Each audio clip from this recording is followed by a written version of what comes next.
día de hoy voy a hacer un tipo de podcast, video, ensayo verbal, hablando acerca de mi experiencia en la clase de creatividad en marketing que vi en la universidad. Entonces esto es interesante, realmente no es académico, sino como mi opinión, mi perspectiva de las actividades, de las técnicas y de lo que viví realmente.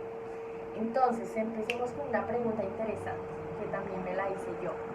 ¿Te has preguntado si las personas creativas vienen de otro planeta, tienen algún tipo de secta específica donde les enseñen a ser capaces de crear cosas que ni siquiera nosotros nos podemos imaginar, o que simplemente están compuestos por un ADN específico, privilegiado y especial? Pues en el siguiente ensayo verbal, el propósito es hablar de este asunto que todos piensan pero nadie menciona. ¿Qué tan difícil es que yo sea creativo y aún más difícil con un propósito comercial? ¿Cómo podría monetizar mi construcción de creatividad, mi proceso? Obligarme a ser creativo para ese tipo de cosas. Si hay una empresa, un emprendimiento, si somos directores de marketing o si somos publicistas, ¿cómo creamos como un proceso para realmente llegar a nuestro objetivo creativo? A través de la clase de creatividad del marketing en mi noveno semestre de universidad de carrera universitaria, que estoy terminando, me cuestioné varias cosas y las dividiré en tres premisas que realmente yo concebí a partir de mi experiencia. Y son las tres siguientes. La creatividad es un talento, la creatividad puede ser estratégica y la creatividad en equipo tiene doble filo. Entonces empecemos por el principio, y es que la creatividad es un talento. La creatividad es la capacidad de generar ideas o nuevas asociaciones entre ideas que llevan a soluciones nuevas y originales. Es una habilidad inherente al ser humano, pero realmente en nuestra vida cotidiana, y es cuando yo me pongo a pensar si es inherente al ser humano, pero hay personas más talentosas o que están más preparadas o que simplemente tienen esa chispita para hacerlo. Cuando nosotros estamos trabajando con alguien o cuando estamos comparándonos, aunque no se debe hacer, pero comparándonos, digamos, con la media, uno se da cuenta quién es creativo, quién le sale la chispa, hasta puede ser un mood o un tipo de estado en ese día, pero realmente uno sabe quién es creativo. Hay carreras específicas donde se explota este tipo de cosas. Las personas también dependen tanto del entorno como de su propia personalidad, ese ADN que les permite crear. Personas que tienen familias, músicos, pintores, etc. Entonces ese tipo de cosas puedo decir que la creatividad es inherente al ser humano, pero unas tienen más que la otra. Por eso es que existen técnicas y cosas estratégicas para poderlo evaluar. Entonces, por supuesto que tú puedes ser creativo, pero ¿cómo lo estás explotando? ¿Lo estás organizando? ¿Cómo estás creando las ideas? ¿Las estás poniendo con un propósito? ¿Simplemente te dejas llevar? Por supuesto que digamos que hay pintores que se dejan llevar, pero también hay que ser estratégicos según, no sé, el entorno, el tiempo, qué es lo que funciona, cómo vas a venderlo al público, y ahí depende de ti entonces usar esa creatividad con un propósito. Entonces ahí es cuando va la segunda premisa, y es que la creatividad puede ser estratégica, algunas veces debe ser estratégica. Como estoy hablando en el entorno empresarial, entonces ahí es cuando uno dice, ok, tiene que ser creativa porque simplemente las ideas cuando vuelan pueden ser muy locas, pueden fluir mucho. Recuerden que la mente no tiene ni limitación de tiempo, ni de espacio, ni de dinero, no hay limitaciones acá. Así que hasta dónde podemos llegar con algún, digamos, campaña de marketing, ahí es cuando el marketing entra. O si vamos a hacer, no sé, una campaña publicitaria, o si vamos a hacer algún tipo de estrategia para captar a un cliente, todo eso tiene que ser creativo. Por supuesto no tiene que ser en un cuadro, sino también una estrategia, una forma de llegarle a alguien. Todo puede ser estratégicamente planeado, y si somos creativos le vamos a dar la chispa a cualquier cosa que queramos. Así que lo que les mencionaba, hay personas que tienen esa creatividad que simplemente no tiene límites de espacio, de tiempo, de dinero, etc. Pero hay otras personas que simplemente pueden tener en la mente lo que ven, lo que sienten, lo que tocan, lo tangible, ¿ok?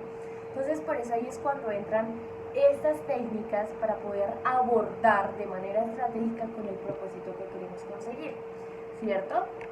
En mi clase de creatividad en marketing tuvimos la oportunidad de explorar durante todo el semestre varias actividades con un proyecto, con un propósito, que así es como yo le llamo, ¿cierto? Entonces hubo una que me llamó muchísimo la atención, que me tocó el corazón y que a partir de mi idea se desarrolló la propuesta, y es lo siguiente.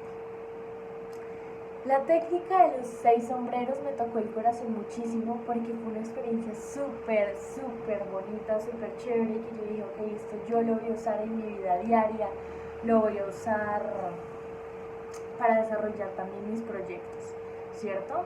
¿De qué trataba esto? Me encantó estar en la posición de Juanita, desde diversas emociones y personalidades, pero sin dejar de ser yo.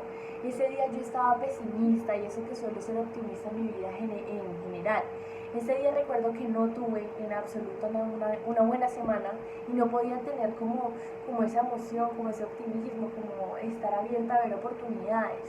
Pero a través de esos 6 sombreros, que se dividen en colores y según personalidades y perspectivas, me obligué a estar en la parte optimista, o en la parte del inversionista, o del creativo, o del administrador, del gerente.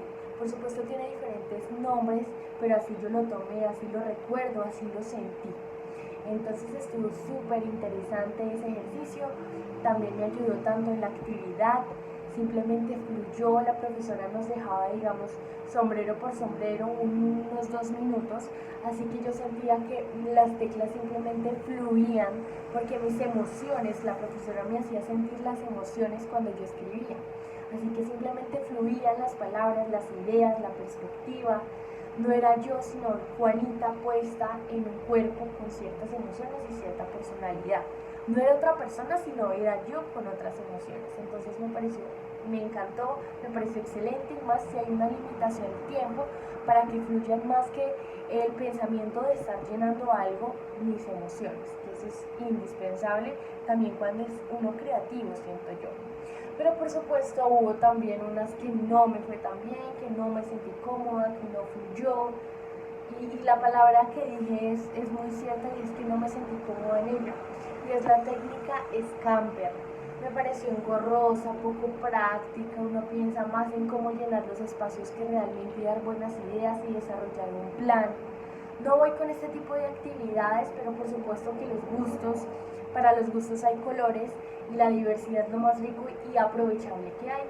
Así que supongo que habrá personas que son más técnicas, más de estar pensando, tomarse su tiempo, pero yo siento que soy más de emociones y de sacar ideas, por supuesto con un propósito claro, porque esa es la idea, ser aprovechable en las cosas. Entonces este tipo de técnica, que es la Scamper, que manejaba lo de sustituir, combinar, adaptar, modificar, proponer, eliminar y reacomodar, siento que era demasiado para una sola cosa, y yo estaba pensando más en qué voy a poner acá que realmente en qué idea me podría servir a partir de esto, ¿cierto? Y también hubo un inconveniente, pero también muchos pros, en la tercera premisa, que la creatividad en equipo tiene doble filo. Cuando, digamos, por ejemplo, desarrollamos el Scamper, teníamos ideas diferentes, teníamos motivaciones distintas. Hablo de que tiene doble filo porque, por ejemplo, hubo unas cosas que caracterizaron mi grupo en ciertas actividades, y es que yo estoy acostumbrada a trabajar sola, a crear sola, así que esta era una dificultad. No conocía además al 70% de mi equipo, no sabía cómo era, su personalidad. Tenemos personalidades diferentes, le damos niveles de importancia distintas a la clase y en las actividades, y las ideas no siempre son buenas de ciertas personas, o hasta las mías. Pero por otro lado, habían cosas muy buenas, que eran mientras que tú te bloquees, por ejemplo, de tu creatividad, el otro sí está conectado y rodando las ideas. O puedes ver distintas perspectivas y fusionarlas. O te enseña la empatía y además ves distintas realidades. Y, por ejemplo, no te enamoras de tu idea, sino que 4 cabezas funcionan mejor que una, siempre y cuando el propósito de las 4 sea el mismo. Entonces, en definitiva, cosas buenas, cosas malas, pero hay que crear con estrategia, con propósito, y tener un buen equipo de trabajo para desarrollar ideas disruptivas que el mercado está solicitando. Muchas gracias.